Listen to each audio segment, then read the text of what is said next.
right.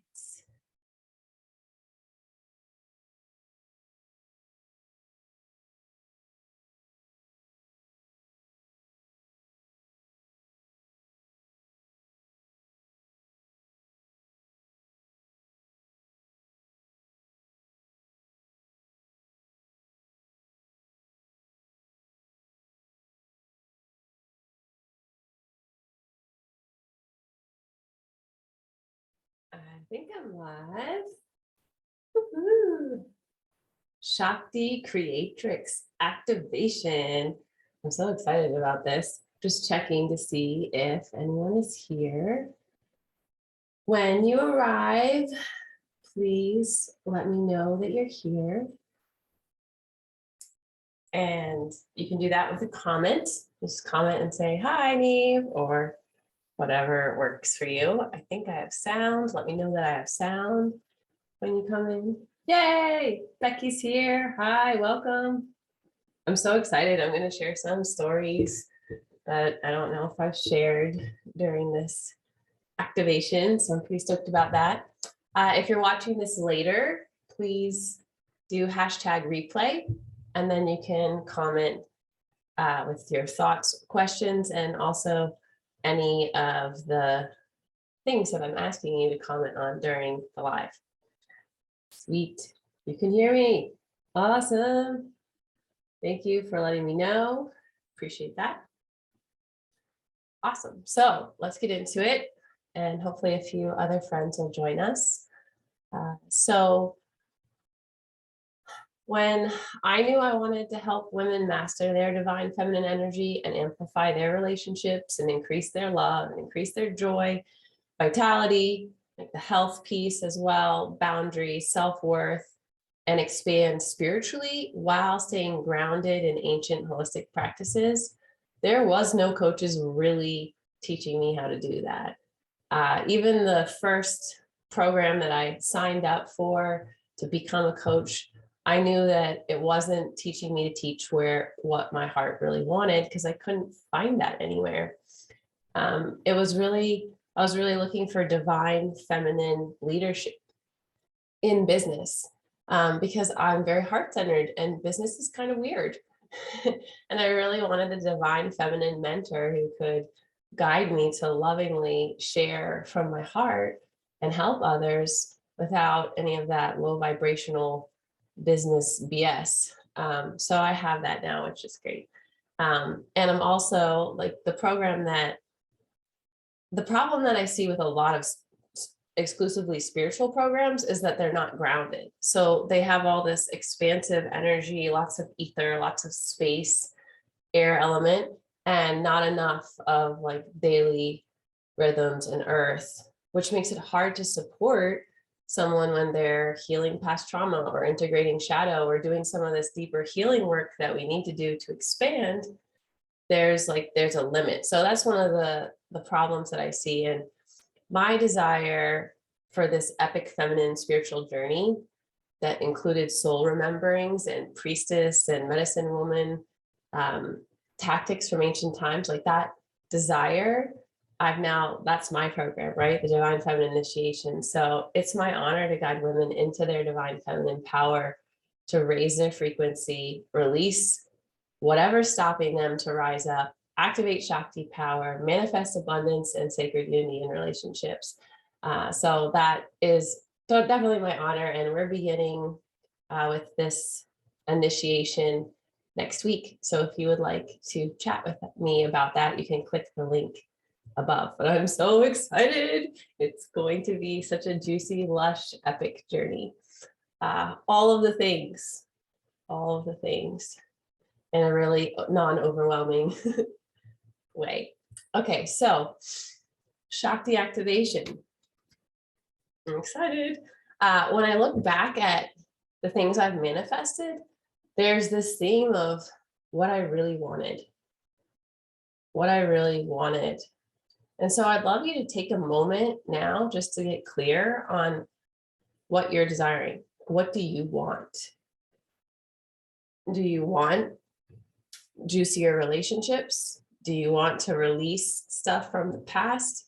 Do you want to build a business? Do you not want to build a business? I mean, like, get really clear on what you want. Do you want to start a dance? Do you want to do more art? Right? And you can share it in the chat, or you can just make a journaling note for yourself.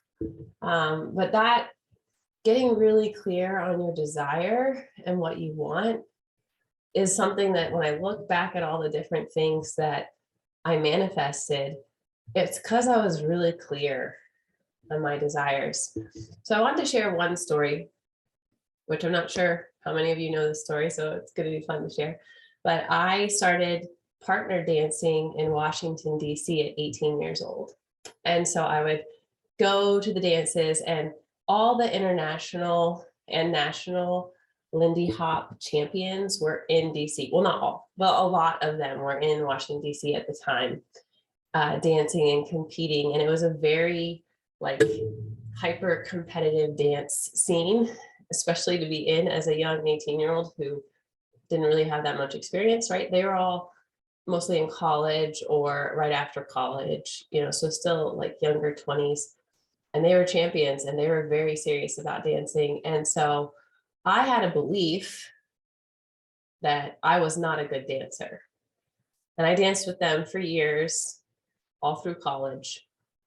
Of course, I got better at dancing, but I still had this belief because I was surrounded by such amazing level of dancing that, you know, I just wasn't that great. When I moved locations, so when I left Washington, D.C. and moved to the Hampton Roads area, I was asked to start teaching dance. And I was asked to start DJing dance. And as I began to teach and DJ, my belief changed because I was one of the best dancers there with the most experience there. And that was a little bit mind-blowing at first, but I realized, okay, I had this belief that I wasn't a good dancer. I changed locations, which sometimes getting into a new space really helps our beliefs and our mindset, which is why one of the reasons why I'm sharing this story.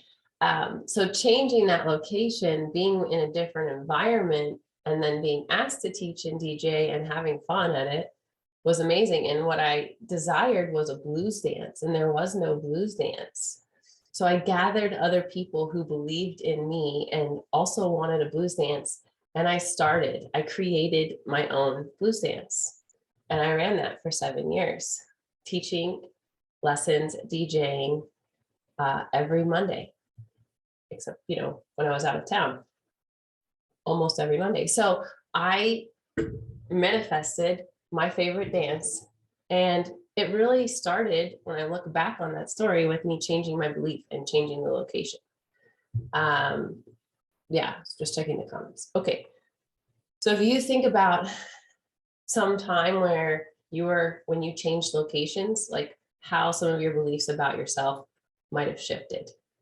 Like I know, Becky, you went from the East to the West, and I'm sure there was an expansion and some shifts in your beliefs from that, which is important to reflect on. Another thing that I manifested was my own yoga studio. I wanted to have a studio, and when I got people that believed in me and believed in my teaching abilities, and I could collaborate with others, I was able to birth this yoga studio. And it wasn't any yoga studio. My intention when I birthed that studio was for it to be inclusive to all ages, all religions, gender, race, everything. I wanted it to be a place, a spiritual center where people felt welcomed. And it is still that today, which is pretty awesome. So yeah, I think it's really important when we think about manifesting to have the clarity of our desire, right? And they talk about this in like law of attraction videos and Abraham Hicks, right? You think it, you feel it, you write it down, you speak it, and you repeat, right? So that is definitely part of manifesting and becoming a creatrix, is getting really clear and then thinking about it, feeling it, writing it down, speaking it. So if you know something you want to manifest, I invite you to put it in the chat, because it will bring it closer to your reality, if it's something that you can share. Because yeah, it's The more that you speak it to yourself, tell it to other people, repeat it, feel into like the expansion that you will be when you have completed that desire. Sorry, I was starting to really feel into my thing that I've been manifesting in the future. It's really great. It feels so good to be in that space of feeling it and seeing it happen. And I apologize because I'm a little snuffly. I had COVID last week, I think. I don't know. I was very sick. So I'm still a little not nasally, but hopefully it's okay. All right. What else did I want to share about this? Oh, so your beliefs drive your mindset, right? So if your beliefs are, I'm not good enough, or I'm not old enough, or I'm not smart enough, or I'm not pretty enough, right? Then that's creating like a toxic mindset, which makes it really hard to manifest, like very, very hard to manifest. And most of you know this story, but when I was running the dance and running the yoga studio and teaching all these things, I was in a toxic relationship and it was very contracting. And it was really hard for me to continue to manifest the things that I wanted. And I was so spiritually and energetically activated when I left that toxic relationship. It created so much space. And I think it's a very important story to share, even though I share it a lot, because a lot of times when you're in it, you don't really know maybe how limiting or contracted your energy is. If there's people around who are not on a similar frequency and your energy is contracted, that also makes it really hard to manifest. So yeah, clarity of desire, beliefs, and mindset. Those are some of the tips I have. Another thing that I wanted to share, let me just check. Okay, no comments. How's this landing for you, Becky? Let me know. All right. And anyone else watching, let me know if this is making sense or how it's landing for you. So I think it's also really important to reflect and know what your limiting thoughts or beliefs are and how you're getting in your own way. Because that can it's not that you can't manifest, it's just that it makes it so much more difficult and it takes way longer to draw your desires towards you, right? So the divine feminine goes within, amplifies her energy, becomes the creatrix energetically, and then magnetizes her desires to her, right? That's what we're mastering. That's what we're remembering is how we do this. So another story that I kind of want to share is I really desired women in my local community who would get naked with me and dance under the moon. Like I really wanted spiritual, heart-centered, similar women that I could be in person with, so that I could really expand into this divine feminine energy with, right? Because I'm expanding, I'm going in, I'm doing all this self-work. And I was like, man, I really want these other women. And sure enough, right? They showed up and we were able to be together in person. So that was a really cool thing to manifest. I just kept holding that desire. I'm like, yes, universe, please bring this to me, bring me other women. And I know that's something too that some of you are looking for, right? Is this local women to be in that space with. So keep holding that desire, thinking about it, feeling it, and it will come to you. Oh, hi, Soko. I didn't know you were here. Amazing. I love you. Found it? A limiting desire, a limiting belief, or a desire? What did you find? Let me know. Let me know in the chat. Okay, so what else did I want to share? I think another real piece to this is reflecting back on what you have manifested.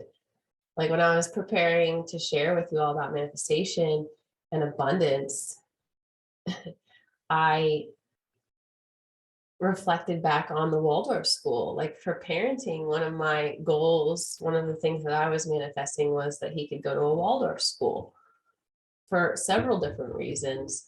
And they're expensive and it's hard they're not everywhere. They're not in every city. It's not the easiest thing as a parent to have your child go to a Waldorf school. I know. So one of the things I did is I went to a Waldorf school that was an hour and a half away. It was in Richmond at the time, and my son was 3. So it was before the pandemic. And I took him to this Waldorf school and I was in that space. That is huge for manifesting. That's why it's like fun. It's good to date around and kind of figure out like whose energy do I like? What do I like about different people? Because you're putting yourself in that space. Like putting myself at the Waldorf school brought that reality of Tanzan going to the Waldorf school closer to me, right? Because I went to a new space, I felt expansive, and it was a similar community, a Waldorf community, and that's what I wanted him to be in. Even the retreat, manifesting the retreat was amazing. It was so powerful and beautiful, and that was something that started with a thought or an idea, like, okay, when this friggin' pandemic ends, I want to gather with women together, right? And planting the seed and creating the connections and holding that. Like one of the things that Elaine and I talked about almost the whole time. Oh, thank you. Found me. Don't make me cry. Yeah, I know. It's more like we found each other, but yeah. Where's my hearts? Okay.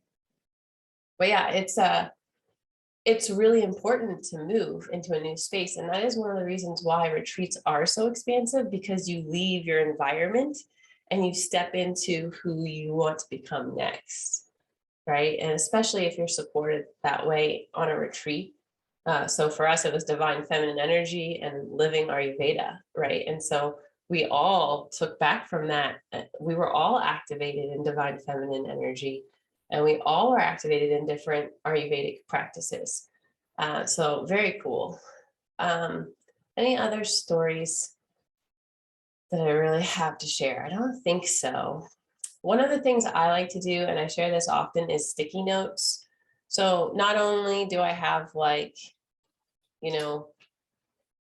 little sticky notes, I want to go to a floating sound bath. That's one of the things that I'm manifesting. I want to float in water, and I also want to do like one of those hanging ones. So that's what's on this sticky note. But yeah, I have sticky notes all over my house, and then I have the big sticky notes, and I redo those every 6 months for what I'm calling in, what I'm magnetizing to myself over the next 6 months. And it really works because your subconscious or your unconscious or your beliefs, your mindset, all that stuff, it helps to shift it when you see, yes, to my creatrix pussy, right? That's what I have on the wall right here. I love my body. My voice blesses others. So it's helping my belief and my mindset by seeing that. So sticky notes is one of my tips for sure. Clarity of desire, mindset and beliefs. And then gratitude. Gratitude's really important. Like I was mentioning earlier, if you reflect on what you have manifested, if you wanted to have daughters, right? You wanted to have children and you had children. Being grateful for that, looking at that as you being Shakti, as you embodying Shakti, embodying the Creatrix, and birthing your reality. It's amazing. I also wanted to be a mother, right? And it's a fun example because it's divine feminine, Shakti, it's really birthing, but it is important. Like, what are the other things? If you want to share in the chat, I would love to hear, but some things that you've manifested, like own it. I manifested, you could say finding me, but that would work, I guess. It's a really sweet one, but I manifested whatever, going on the retreat, I was able to make that happen. And it was amazing, whatever it is. But it's important to kind of go through and reflect on what you have done, because it's so easy for us to think about what the next thing that we're manifesting that hasn't happened yet. And it's good to pause and reflect and be grateful for what we have manifested. Another tip right now that I would take a note on, or journal more about this later, are create a list of the people who believe in you, so that when you're in those weaker mental spaces, when you're feeling like all of the outdated beliefs, not enough, can't do it, whatever, that you lean on those people that believe in you. I have a list. I have a list of people that are like my biggest fans, right? And when I'm having a hard time, I will lean into the knowledge. Sometimes I don't even need to talk to them, but the awareness that they believe in me without a doubt. And this is why a mentor or coach or guide is so important, because they're like our biggest cheerleader. They know we can do it. There is no doubt, because they've gone down the path. They know you can go down the path. And it's really amazing. Like, I've had a coach or a mentor, I mean, basically since I was 20, I've always had coaches and mentors, and invested over $45,000 in coaching, mentors, whatever, that my yoga teacher, trainer, like all of the different, right? Because like my yoga teacher knew I would be a great yoga teacher before I did. And she helped bring me into that. Right? Just like I shared in my email, Kate Stillman was like, "You're the embodiment of Shakti." And I was like, my beliefs were not lined up with that yet. Right? But the more that I nurtured myself and loved myself and worked on my own vibration, then I was able to become this embodiment of Shakti that she saw me as. So I think that's a great way to close. Yeah. That's amazing. Amazing manifestations. Yeah, it's important. It's important to list them. List your fans. List the people that are supporting you. Go through with gratitude on the things you've manifested. Reflect on what you've manifested. And I think we could maybe end with a divine invocation here. I did not write one, but we'll do one. Because you can do it anytime, in any moment. Like, that's part of being Shakti. Part of being the creatrix is stepping into that vibration in the moment and calling it in and releasing, right? So for a divine invocation, please, you can follow along with me, listen, or you can write your own. I highly encourage writing your own. But I am the creatrix of my life. I am the embodiment of Shakti. I am clear on my desires and I magnetize them to me. I love myself. I love my body. I am powerful. I am a divine feminine leader. I lead myself, I lead my family, and I lead others with love, compassion, and grace. I stand in my Shakti Creatrix power now and inspire others to do the same. Thank you, thank you, thank you. So it is. It is so. Right? It can be so simple. But anytime, step into that power. Anytime you can.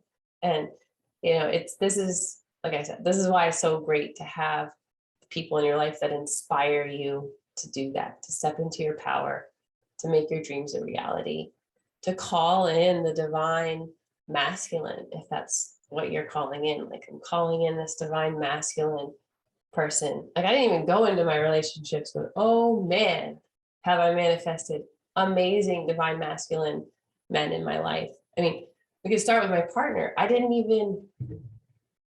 wasn't actively like searching or pursuing or running after to find someone. I was working on me and my self-love and my vibration. I was teaching yoga, I was nurturing my son, and I was very clear on a desire to have a divine masculine stepdad for him. And then he came to my yoga class, and or history, the rest is history. But yeah, it's, you know, it was a really powerful example for me of being very clear on what I wanted and letting it magnetize towards me. And it's just really amazing to see the love between them. So yeah, I hope that this touched your heart and blessed you in some beautiful ways. And if you would like to have a heart to heart with me, I can help you uncover your blocks and outdated beliefs that are holding you back so you can start manifesting your desires and become a creatrix. My schedule only has some limited time, so if you know you'd like to chat about that, you can click the link. Divine Feminine Initiation starts Tuesday at 9 a.m. PST, so I'm super excited about that. And yeah, if you do decide to have a sacred conversation with me, I will hold space and help you discover what's stopping you so that you can transform into the magical, powerful goddess that you are and increase the resilience of your mindset and your beliefs to be Shakti, to let that Shakti energy flow, to trust the universe's flow and to stand in your power. So I look forward to connecting with you all soon. I'm going camping this weekend, so I won't be on the internet until the cleanse call. So our kickoff cleanse call is on Sunday. So if anyone wants to join the cleanse, you can send me a message or comment as well. Okay. I love you, Soko. Thanks for joining. Thanks for joining, Becky. Thanks for joining live. And everyone else, thanks for watching the replay. Don't forget, #replay. Let me know what you desire, what you're magnetizing towards you, and any of the other things that resonated. All right. Love you. Have a beautiful Wednesday.